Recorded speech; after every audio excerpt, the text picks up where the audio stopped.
Hello friends, welcome back to my channel early learn with DD. আর early learn with ডিডিতে কালকে শেখা হয়েছিল কেমন করে এবিসিডি লিখি, আর আজকে তোমাদের শেখাবো কেমন করে আমরা 1-2 লিখবো। তাহলে চলো দেখে নেওয়া যাক কিভাবে 1-2 লিখি। তো বন্ধুরা, এবার তোমাকে দেখাবো কিভাবে 1-2 লেখা হয়। তাহলে প্রথম খোপে আমি নেব দুটো পয়েন্ট। দুটো পয়েন্টকে আমি এবার একসাথে জয়েন করে দেবো, হয়ে গেল 1। তারপরে একটা খোপ বাদ দিয়ে আবার নেব আমি দুটো পয়েন্ট, কিন্তু দুটো পয়েন্টকে জয়েন করব কার্ভ লাইন করে দিয়ে একটা স্লিপিং লাইন টেনে দেবো, হয়ে যাবে 2। তারপরে আমরা তিনটে পয়েন্ট নেব। প্রথম পয়েন্টকে কার্ভ লাইন করে সেকেন্ড পয়েন্টে লাগাবো, আবার সেকেন্ড পয়েন্ট থেকে কার্ভ লাইন করে থার্ড পয়েন্টে লাগাবো, হয়ে যাবে 3। তারপরে আমি চারটে পয়েন্ট নেব, দুটো ছোট পয়েন্ট, তারপরে দুটো বড় পয়েন্ট। তাহলে প্রথম ছোট পয়েন্টের সাথে স্ট্যান্ডিং লাইনে লাগাবো, তারপরে সেকেন্ড ওপরের পয়েন্ট থেকে নিচের ওপরের পয়েন্টে লাগাবো স্ট্যান্ডিং লাইন দিয়ে এই প্রথম স্ট্যান্ডিং লাইনে নিচ থেকে সেকেন্ড স্ট্যান্ডিং লাইনে মিডিলে টেনে দেবো, হয়ে যাবে 4। দিয়ে আমরা লিখবো 5 লিখতে গেলে আমরা প্রথমে দুটো স্লিপিং লাইনের জন্য পয়েন্ট নেব, দিয়ে নিচে একটা পয়েন্ট নেব, দিয়ে নিচে আরেকটা পয়েন্ট নেব, দিয়ে প্রথমে দেবো একটা স্লিপিং লাইন, তারপরে একটা স্ট্যান্ডিং লাইন, তারপরে একটা কার্ভ লাইন, হয়ে যাবে 5। এবার আমরা লিখবো হচ্ছে 6 লিখবো, আমরা দুটো পয়েন্ট নেব শুধু। তাহলে এইটাকে প্রথমে কার্ভ লাইন করে মিলিয়ে এটা ঘুরিয়ে লাগিয়ে দেবো, হয়ে গেল 6। তারপরে বন্ধুরা আমরা লিখবো হচ্ছে 7 লেখার জন্য আমরা দুটো স্লিপিং লাইনের জন্য দুটো পয়েন্ট নেব, মিডিলে একটা স্ল্যান্টিং লাইনের জন্য পয়েন্ট নেব। তাহলে প্রথমে আমরা স্লিপিং লাইনের একটা পয়েন্টে লাগালাম, দিয়ে স্লিপিং লাইনের সেকেন্ড পয়েন্ট থেকে মিডিলের নিচে যে পয়েন্ট আছে তার সাথে একটা স্ল্যান্টিং লাইন করে লাগালাম, হয়ে গেল 7।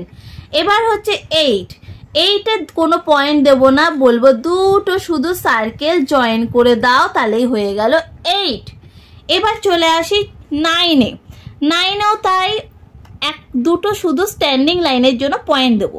দুটো স্ট্যান্ডিং লাইন পয়েন্ট জয়েন করে দিয়ে হয়ে গেল একটা স্লিপিং লাইন, দুটো স্ট্যান্ডিং লাইন পয়েন্ট জয়েন করে হয়ে গেল একটা স্ট্যান্ডিং লাইন, এবং দুটো পয়েন্ট জয়েন করে একটা স্ট্যান্ডিং লাইন করলাম, দিয়ে একটা কার্ভ লাইন মিডিলে লাগিয়ে দিলাম, সেটা হয়ে গেল 9। এবার চলে আসি আমরা 10। দুটো পয়েন্ট দেবো আর এখানে একটা পয়েন্ট দেবো সার্কেল করার জন্য। তো দুটো পয়েন্ট আছে, এটা জয়েন করে একটা স্ট্যান্ডিং লাইন, এটা হয়ে গেল 1, সেম 1। আর এখানে হচ্ছে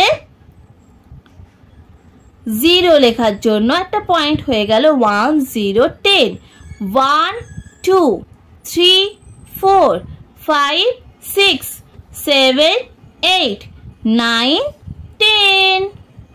তাহলে এইভাবে আমাদের 1 to 10 লেখা কমপ্লিট হয়ে গেল। তাহলে এইটার ওপর দিয়ে আমি আরেকবার লিখে দেখাচ্ছি।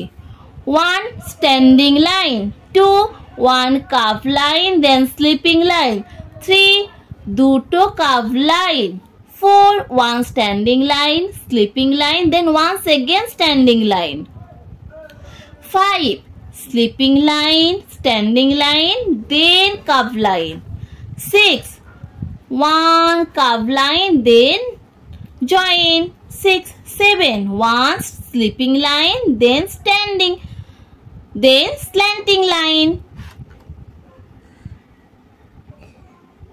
1 sleeping line, then slanting line, 8 2 circle only, 9 1 standing line, 1 curve line, 10 1 standing line, then 0 1 0 10। এটা হয়ে গেল নাম্বার।